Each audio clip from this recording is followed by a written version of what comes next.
Dear students, today we will discuss a new topic, that is Jahangir and Shah Jahan.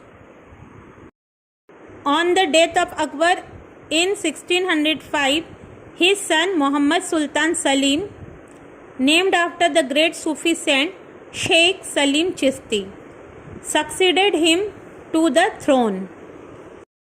On ascending the throne, he assumed the title Nuruddin Jahangir, which means World Caesar. Jahangir inherited one of the largest and most prosperous kingdom of the medieval world. Jahangir continued the policies of his father. He was well educated, fond of literature, painting and nature. He cared about the welfare of his subjects. Khusro's rebellion. Within 5 months after his succession to the throne, Jahangir's son Khusro, in alliance with Man Singh, revolted against him. The prince was defeated and imprisoned. Administration. Jahangir followed the system of administration introduced by Akbar. He also introduced some reforms like abolition of transit. Transit means carrying people or things from one place to another, and customs duties, and banning the use of wine and tobacco. He continued his father's policy of matrimonial alliances with the Rajputs and won over their loyalty. Jahangir is famous in history for his love for justice. It is said that he got constructed a long golden chain with bells which was tied to the wall of the palace. Anyone unjustly treated by the government officials could pull the chain and make his complaint. Jahangir used to listen to the complaint and solve the problem. Conquest and campaigns. In comparison to Akbar's conquest, Jahangir's achievements were less spectacular, means beautiful. However, he held the vast empire together with great efficiency. Military campaigns. Jahangir inherited a large empire. He consolidated, means stronger it further.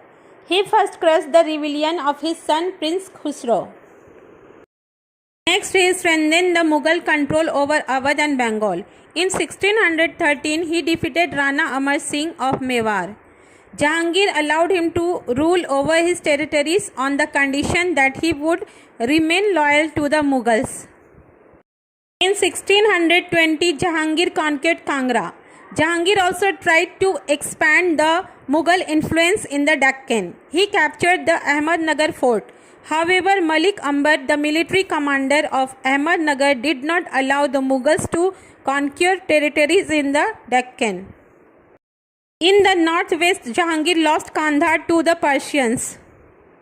This was the Muhammad Jahangir, whose loss as the major trade routes between India and West Asia passed through Kandahar. Jahan. Mehrunisa was the daughter of Mirza Ghiyas Beg, also known as Itmad-ul-Dawla, a noble in the court of Akbar. She was married to Sher Afghan, the governor of Vardhaman in Bengal. After the death of Sher Afghan, she returned to live with her father. Jahangir was attracted by her wit, intelligence and beauty. He married her in 1611 and made her his chief queen and gave her the title Nur Jahan, light of the world.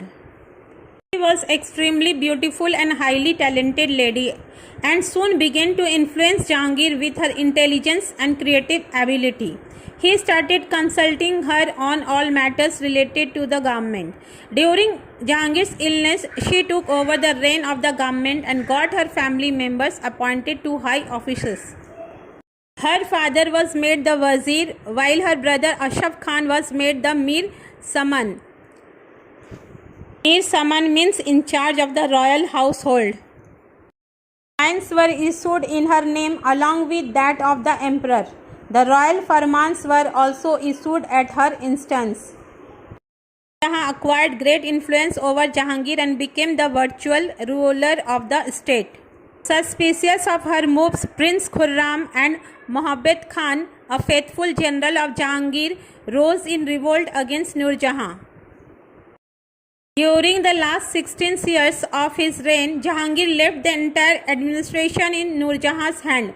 while he himself became addicted to wine. When Jahangir died in 1627, he was succeeded by his son Khurram.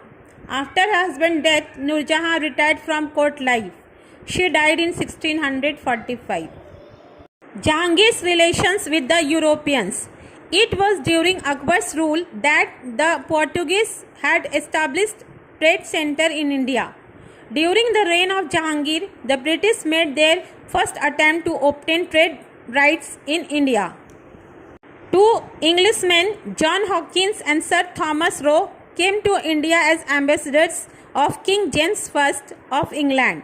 Sir Thomas Roe persuaded Jahangir to give trade concession to British traders. He got the permission to set up a factory, means trading center, at Surat.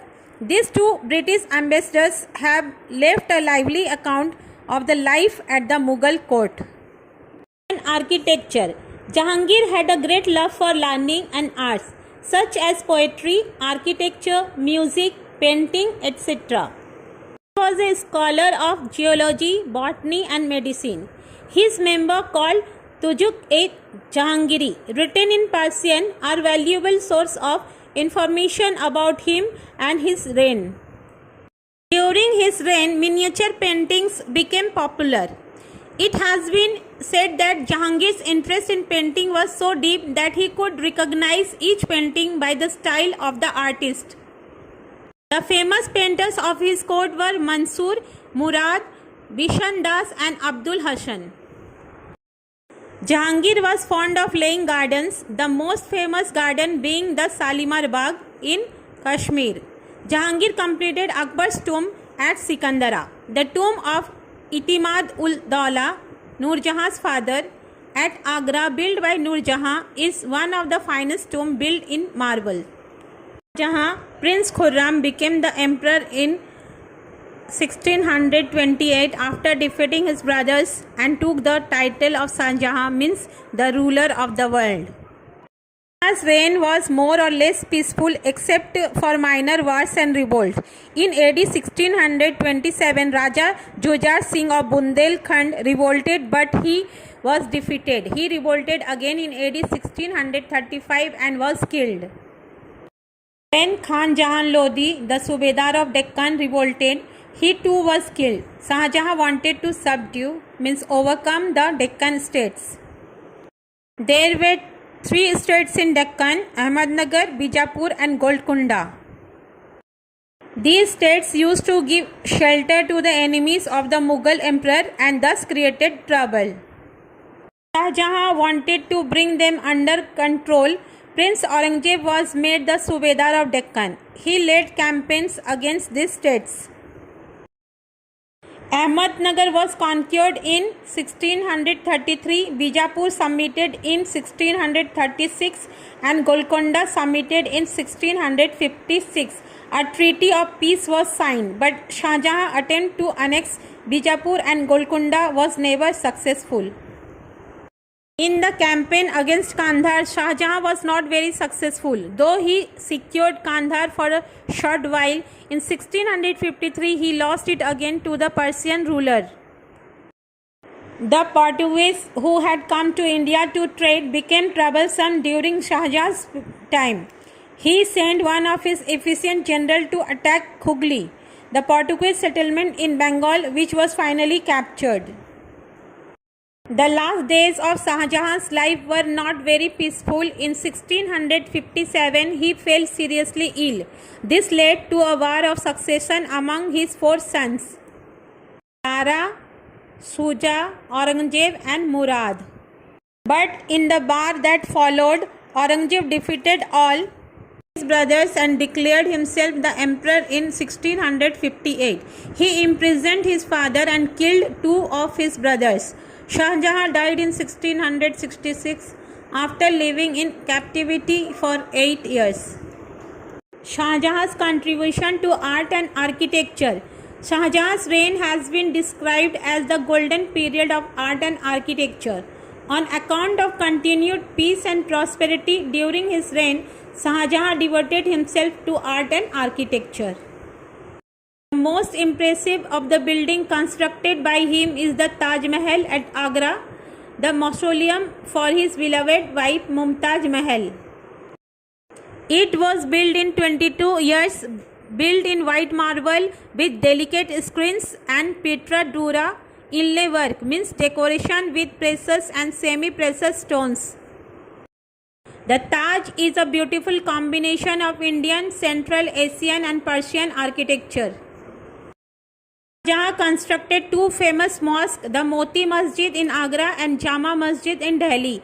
He shifted his capital from Agra to Shahjahanabad in 1639 after the death of his wife. Today it is part of Delhi. At Delhi he built the famous Red Fort, which has many beautiful buildings like Diwan-e-Am, Diwan-e-Khas, Rang Mahal and the famous Peacock Throne studded with precious stone. In 1739, this throne and the famous Kohinoor diamond were carried away by Nadir Shah, a Persian invader. Shah himself was a great scholar who could converse in Persian, Turkish and Hindi. During his reign, fine arts like music, dance, painting, etc. made great progress. He gave liberal aid to artists to encourage them. Of magnificence. The 17th century has been described in medieval Indian history as the age of magnificence. It was during this period that the Mughal Empire reached the zenith of its glory.